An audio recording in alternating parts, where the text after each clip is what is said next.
Saya hanya akan memulai sedikit sebelum dilanjutkan secara teknis oleh kuasa hukum saya. Nama saya Melanie Subono. Saya seorang warga negara Indonesia yang juga mencintai hewan. Dan kasus ini bermula pada tahun 2013. Saya sebagai seorang pekerja sosial mencari badan, saya ingin mendonasikan sebagian besar uang untuk berbagi pada hewan-hewan yang ada di jalan. Ini awalnya. Lalu pada tahun 2013 saya melihat di media sosial ada satu orang mengakui bahwa dia adalah badan resmi berbentuk yayasan, lengkap dengan foto di media sosial bahwa saya berpikir alhamdulillah akhirnya ada shelter hewan, pencinta hewan yang resmi berbentuk yayasan. Setelah hari itu saya mulai donasi, saya mulai mempercayai, memberikan uang saya kepada mereka walaupun sedikit tapi rutin. Sampai suatu hari di tahun 2016 saya kecelakaan.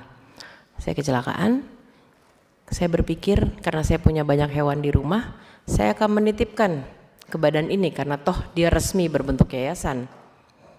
Mungkin untuk bapak-bapak, ibu-ibu dan penyidik dan polisi itu sekedar menitipkan hewan. Untuk saya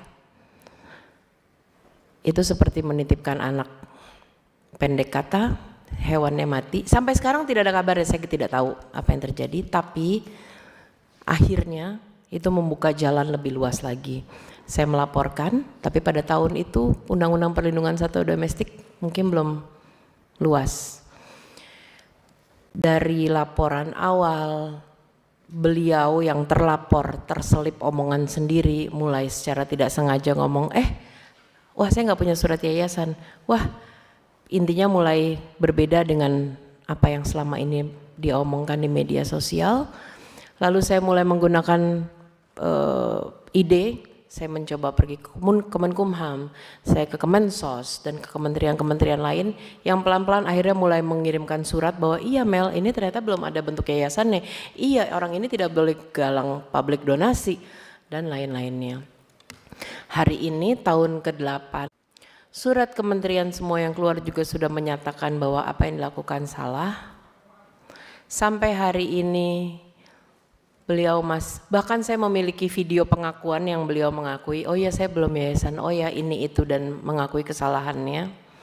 Tapi beliau belum bersedia ditangkap mungkin ya kalau saya istilah orang awam. Dan bahkan sampai hari ini beliau tidak berhenti, entar polisinya dilaporin. Kemarin dua-dua status tersangkanya dilaporin Prapit dan dua-dua Prapitnya juga ditolak.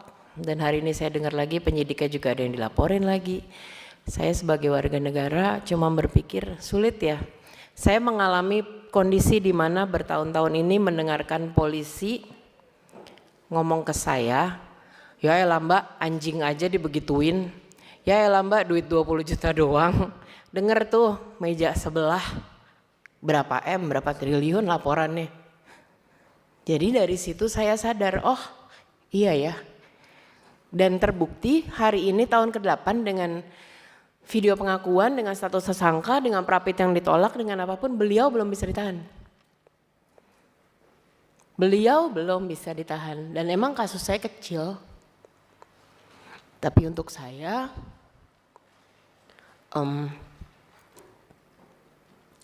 anjing saya adalah anak untuk saya.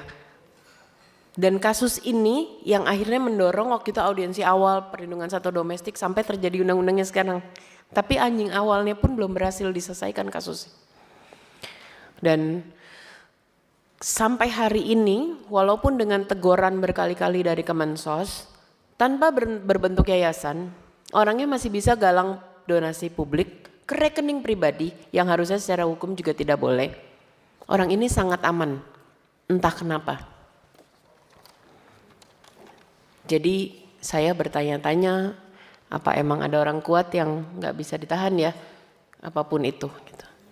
Itu dari saya. Untuk teknisnya, apa yang sudah dilakukan kemana aja kita udah pergi, apa aja surat yang kita udah pegang akan dilanjutkan oleh kuasa hukum saya. Terima kasih.